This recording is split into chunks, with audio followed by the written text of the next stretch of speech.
ലോക്സഭാ തെരഞ്ഞെടുപ്പിൽ ബി.ജെ.പി. സർക്കാർ വീണ്ടും അധികാരത്തിലെത്തുമെന്ന ചിന്തയിലാണ് state bank of India electoral bond തട്ടിപ്പിനിറങ്ങിയത്. എന്നാൽ സുപ്രീം കോടതി കുരുക്ക് മുറിക്കിയതോടെ SBIക്ക് പിന്നാലെ ബി.ജെ.പിയും ആകെ കുടുങ്ങിയിരിക്കുകയാണ്. കോടികളുടെ കുംഭകോണമാണ് ഇലക്ട്രൽ ബോണ്ടിലൂടെ നടന്നതെന്ന് വിവരവും പുറത്തു വരുന്നുണ്ട്. അഴിമതിരഹിത ഭരണമെന്ന് വീമ്പ് പറഞ്ഞു നടന്ന മോദിക്ക് തെരഞ്ഞെടുപ്പിന് 1 മാസം മുമ്പ് കിട്ടിയത് കഴിഞ്ഞ 9 വർഷത്തെ ദുഷ്ഭരണത്തിന്റെ ഇരട്ടി ചീത്തപ്പേരാണ്. തെറ്റായ വിവരങ്ങൾ നൽകി ഇലക്ട്രൽ ബോണ്ട് കേസിൽ തൽക്കാലം തടിതപ്പാൻ നോക്കിയ SBIക്ക് സുപ്രീം കോടതിയിൽ കണക്കിന് കിട്ടുകയും ചെയ്തിട്ടുണ്ട്. ഭരിക്കുന്ന പാർട്ടി 6000-ലധികം കോടി കൈപ്പറ്റിയ ഇലക്ട്രൽ ബോണ്ട് എന്ന സംഭാവനയുടെ കൃത്യ വിവരങ്ങൾ പുറത്തുവിടാൻ മടിക്കുന്ന SBIയെ വീണ്ടും വീണ്ടും കോടതിയിൽ നിർത്തി പൊരിക്കുകയാണ് രാജ്യത്തിന്റെ പരമോന്നത നീതിപീഠം. ലോക്സഭാ തെരഞ്ഞെടുപ്പ് അടുത്തിരിക്കുന്നതിനാൽ ഭരണപക്ഷത്തെ സംരക്ഷിക്കുവാനാണ് SBIയുടെ മെല്ലെപ്പോക്കെന്ന് വ്യക്തമാണെങ്കിലും കോടതി പിടിച്ചപിടിയാലെ കാര്യങ്ങൾ നീക്കുന്നത് ബി.ജെ.പിയെയും ആശങ്കയിലാക്കുന്നുണ്ട്.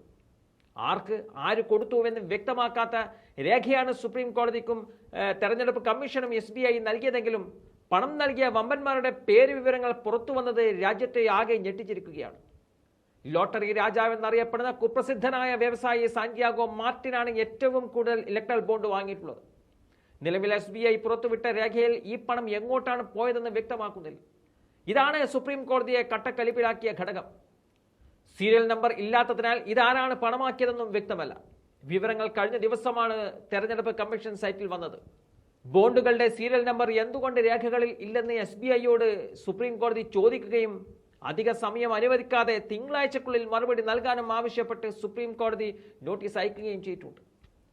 കേസ് തിങ്കളാഴ്ച വീണ്ടും പരിഗണിക്കുമെന്ന് ചീഫ് ജസ്റ്റിസ് DY ചന്ദ്രചൂഡ് അറിയിച്ചതോടെ കാര്യങ്ങൾ അങ്ങനെ തങ്ങൾ ഉദ്ദേശിച്ച വഴിക്ക് പോകില്ലെന്ന് പൊതുമേഖലാ ബാങ്കായ SBIക്കും മനസ്സിലായി തുടങ്ങിയിട്ടുണ്ട്. നേരത്തെ കേസ് കോടതിയിലെത്തിയപ്പോൾ വിവരം കൈമാറാൻ മടിച്ച SBI തെരഞ്ഞെടുപ്പിന് ശേഷം ക്രോഡീകരിച്ച വിവരം നൽകാവുന്ന രീതിയിലാണ് സമയം ചോദിച്ചത്.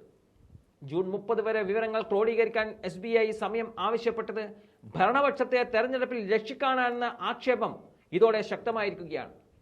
ആകെ വിറ്റുപോയ ഇലക്ട്രൽ ബോണ്ടിൽ 47% ബി.ജെ.പി. അക്കൗണ്ടിലേക്കാണ് എത്തിയത്.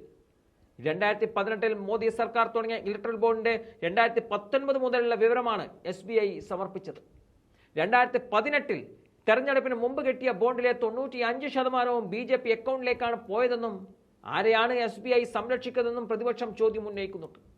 6061 കോടി 2019-24 കാലത്ത് ബി.ജെ.പി. അക്കൗണ്ടിൽ ഇലക്ട്രൽ ബോണ്ടിന്റെ പേരിൽ വന്നപ്പോൾ രണ്ടാമതായുള്ള മമതാ ബാനർജിയുടെ തൃണമൂൽ കോൺഗ്രസിന് 1610 കോടിയാണ് കിട്ടിയത്.